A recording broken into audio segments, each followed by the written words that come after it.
स्वागत है आप सभी का आपके अपने चैनल एकलव्य एजुकेशन सेंटर की इस नए वीडियो में। दोस्तों, आज की इस बेहद ही महत्वपूर्ण वीडियो में हम यह जानने का प्रयास करेंगे कि नवंबर के महीने में मटर की खेती करने का सही रणनीति क्या है, और इसके साथ साथ यह भी जान लेंगे कि हम अपने मटर की फसल की खेती करने के लिए हम कौन सी हाइब्रिड वैरायटी का चयन करें जो हमें कम लागत में कम समय में ज़्यादा से ज़्यादा लाभ देने में सक्षम हो सकती है। तो चलिए इस बेहद ही महत्वपूर्ण वीडियो की शुरुआत करते हैं। जैसा कि आप देख पा रहे हैं कि इस नवंबर के महीने में मटर की खेती करने के लिए बेहद ही महत्वपूर्ण हो जाता है कि पहले हमें अच्छे तरीक़ों से एक बार हाइब्रिड वैरायटी का चयन करना होगा। यानी यह मटर का पौधा पूरी तरीक़ों से जर्मिनेशन की प्रक्रिया पूरी तरीक़ों से हो चुकी है।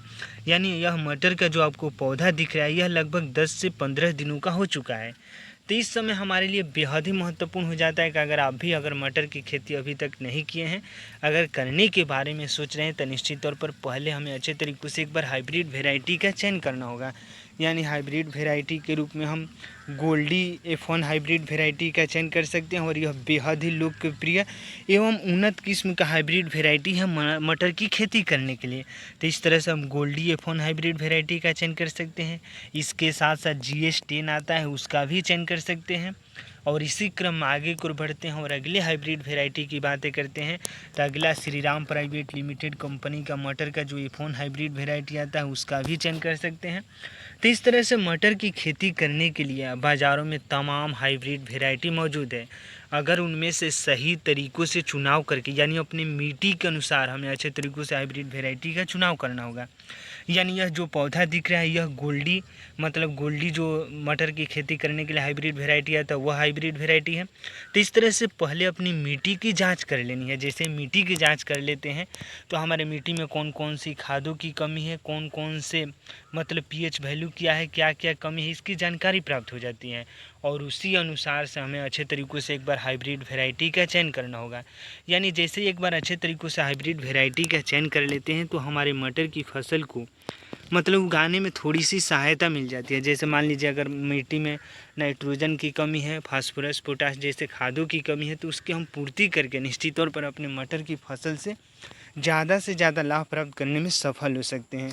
तो इस तरह से एक बार अपनी मिट्टी की जांच कर लेनी है, और जैसे ही हमारा पौधा यानी मटर का पौधा लगभग 10 से 15 दिनों का हो जाए तो उस समय हमें एक बार सही रणनीति के साथ खादों का भी प्रयोग करना है। यानी खाद के रूप में हम पहला खाद जैसे सड़े हुए गोबर का खाद अगर उपलब्ध हो जा रहा है, अगर उसका प्रयोग कर देते हैं तो निश्चित तौर पर जो हमारा मटर का पौधा उसमें अन्य खादों की आवश्यकता ही नहीं पड़ेगी। तो इस तरह से सड़े हुए गोबर का खाद प्रयोग कर सकते हैं या NPK का प्रयोग कर सकते हैं। तो सबसे पहले खेती करने के लिए इस नवंबर के महीने में अच्छे तरीक़ों से हाइब्रिड वैरायटी का चयन करना है। यानी हाइब्रिड वैरायटी के रूप में GS10, Goldie F1 hybrid variety, Shriram private limited company का F1 हाइब्रिड वैरायटी का चयन कर सकते हैं। खाद के रूप में हम NPK का प्रयोग कर सकते हैं। और जैसे pH वैल्यू की बातें करते हैं तो 6.0 से लेकर 6.5 के बीच में अगर pH वैल्यू रहता है मिट्टी का, अगर वहाँ पर मटर की फसल को उगाते हैं तो निश्चित तौर पर जो हमारा मटर का पौधा वह जल्दी से ग्रोथ कर सकेगा। और कोई भी पौधा अगर जल्दी से ग्रोथ करना है तो निश्चित तौर पर उसमें ज़्यादा से ज़्यादा फूल और फल लगने की संभावनाएं भी रहती है। तो इस तरह से अगर इन तमाम प्रयोगों को करते हैं और सिंचाई हमें मिनिमम करना है, यानी कम से कम सिंचाई करने की ओर हमें ध्यान देना है, और खादों का भी प्रयोग हमें सबसे कम करना है।